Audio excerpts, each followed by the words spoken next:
ফুয়াদ ভাই আপনার কাছে একটু আসতে চাই। আপনি বিবিসির যে অনুসন্ধানী প্রতিবেদনটি নিয়ে আমরা কথা বলছিলাম, বিবিসির অনুসন্ধানী প্রতিবেদনটি নিয়ে সোশ্যাল মিডিয়াতে দেখতে পাচ্ছি লিখছে যে বিবিসির অনুসন্ধানী রিপোর্টটিতে যেই শব্দটা মানে শেখ হাসিনার যে ভয়েসটা ব্যবহার করা হয়েছে সেটা নিয়ে অনেকে সন্দেহের তীর ছুটছেন যে এটা 2016 হলি আর্টিজানের তখনকার সেই ভয়েস কিনা।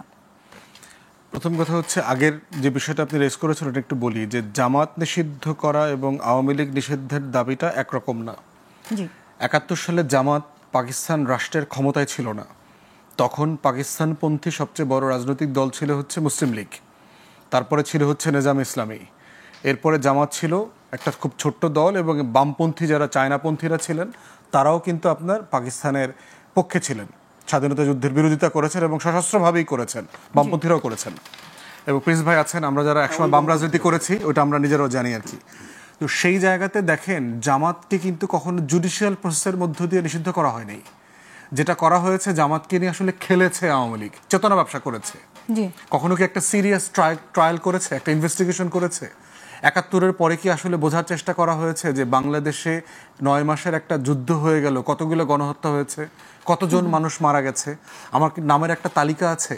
এই যে 30 লক্ষের গল্প আমরা শুনতে শুনতে মুখস্থ হয়ে গেল, এই 30 লক্ষ মানুষগুলো কোথায়? তাদের নাম কোথায়? তাদের ঠিকানা কোথায়? কোথায় মারা গেছে?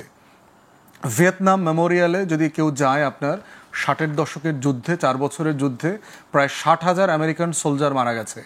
ভিয়েতনাম মেমোরিয়ালে ওই 60,000 আমেরিকান সোলজারের সবার নাম লেখা আছে।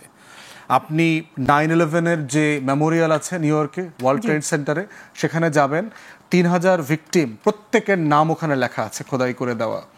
তারপরে হচ্ছে আপনার 7/7 যে বোম্বিং হয়েছে লন্ডনে, সেখানে 52 জন মারা গেছে। আপনি হাইড পার্কে মেমোরিয়ালে যাবেন, ওই 52 জনের নামের তালিকা আমি নিজে দেখে আসছি, সবাই খোদাই করে দেওয়া আছে। আপনার একটা মুক্তির লড়াইতে কতগুলো মানুষ শহীদ হয়েছে, তাদের নামটা সংগ্রহ করা পর্যন্ত আপনি রাষ্ট্র আকারে, জাতি আকারে প্রয়োজন মনে করলেন না? এবার কি আমরা সেটা করতে পেরেছি? সেটা তো প্রায় কাছাকাছি একটা তালিকা হয়ে গেছে, ভালো হয় নাই, পরিপূর্ণ হয়নি, অনেক কাজ বাকি। তাহলে সেই জায়গায় দেখেন 30 লক্ষর গল্প বলছে যে চেতনা ব্যবসায়ীরা, সেই মানুষগুলো দেখেন ডিপার্টমেন্টে ভাতা নিচ্ছে কয়জন? মুক্তিযোদ্ধা যে মন্ত্রণালয় আছে যেখান থেকে ভাতা দেওয়া হয় মুক্তিযোদ্ধাদেরকে, শহীদ পরিবার ভাতা নেয় 11,000 সামথিং, 12,000-এর কম। তাহলে রাষ্ট্র শহীদ পরিবারকে ভাতা দেয় 12,000, আর রাজনৈতিক গল্প আকারে বলে 30 লক্ষ লোক মারা গেছে। এই ধরনের বাটপারি চেতনা ব্যবসা কেন করলো জামাতকে নিয়ে? এটা করতে গিয়ে যেটা হয়েছে যে আপনি আপনার মুক্তির লড়াইকে তো ছোট করেছেন, আবার এই শেষ দিকে এসে একটা নির্বাহী আদেশ দিয়ে আওয়ামী লীগ জামাতকে নিষিদ্ধ করা হলো। আমরাও কিন্তু নির্বাহী আদেশ দিয়ে নিষিদ্ধ করার বিপক্ষে, বারবার বলছি। গণতদন্ত কমিশনের কথা বলেছি, জনগণের মতামত নেবার জন্য বলেছি। তারপরে হচ্ছে প্রয়োজনে গণভোট করেন, জনগণের মতামত নেন, বিচারিক আদালতে রেফার করেন। কারণ এত বড় একটা ঘটনা, সিদ্ধান্তটা নিতে হলে একটা প্রসেস ফলো করে আমাদের করতে হবে। অতএব সেই জায়গায় জামাত নিষিদ্ধ এবং আওয়ামী লীগ নিষিদ্ধ আলোচনা একরকম না। আবারও ফিরে আসছি, আমি একটা প্রশ্ন রেখে যেতে চাই যে আওয়ামী লীগকে যদি নিষিদ্ধ করা হয় তাহলে নির্বাচন কি গ্রহণযোগ্য হবে? আমরা আবারও আলোচনায় ফিরছি। যে কথাটি আমরা রেখে গিয়েছিলাম, আমরা বিবিসির সেই অনুসন্ধানী রিপোর্ট নিয়ে কথা বলছিলাম। দেখেন, প্রথম কথা হচ্ছে যে বিবিসির মতো, আমি বিবিসিতে 6 উইক্সের আপনার জার্নালিজমের উপরে কোর্স করেছি লন্ডনে থাকা অবস্থায়। তো এই জন্য হচ্ছে যে সাংবাদিকতার বেসিক জায়গাগুলো এটা আমরা জানি, ইন্টারন্যাশনাল স্ট্যান্ডার্ড তারা কীভাবে মেনটেন করে। এরকম একটা ডকুমেন্টারি যখন তারা করেছে, তারা যখন করে, তারা এটার জন্য লিগালি ওপিনিয়ন নেয়। ডিফেমেশনের চ্যালেঞ্জ হইতে পারে, আপনার ফ্রডের চ্যালেঞ্জ আসতে পারে, ফ্যাক্টস রং হয়েছে এরকম চ্যালেঞ্জ আসতে পারে। এই ধরনের পোটেনশিয়ালি কী কী চ্যালেঞ্জ হইতে পারে এই ডকুমেন্টারির উপরে, এই ডকুমেন্টারির উপরে তখন লিগাল প্যানেল হলো মতামত দেয়।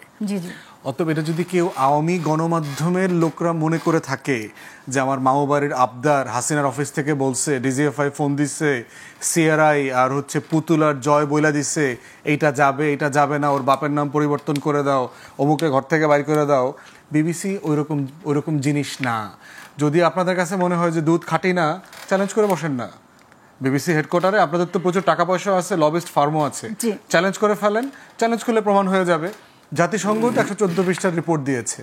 হাসিনা যে এই কাজগুলো করতে পারে, আমরা যারা হাসিনার চরিত্র জানি, মতিউর রহমান রেন্টুর বই পড়ছি আমার ফাঁসি চাই, আওয়ামী লীগের আরো শতখানেক লোকদের সাথে মিলেমিশে যে চরিত্র হাসিনা সম্পর্কে আমরা জানি, একটা নার্সিসিস্ট সাইকোপ্যাথ ক্যারেক্টারের মহিলা, তার পক্ষে এই ধরনের মন্তব্য করা শতভাগ ন্যায্য হইতেই পারে। হাসিনাকে চেনে এমন কোনো মানুষ বলবে না যে তার পক্ষে এটা করা সম্ভব না, খুব সম্ভব। আওয়ামী লীগ ছাড়া একটা গ্রহণযোগ্য নির্বাচন হবে কিনা, জাতিকে ফার্স্ট অফ অল ডিসাইড করতে হবে যে আওয়ামী লীগ জাতীয় পার্টি রাজনৈতিক দলের ডেফিনেশনে পড়ে কিনা।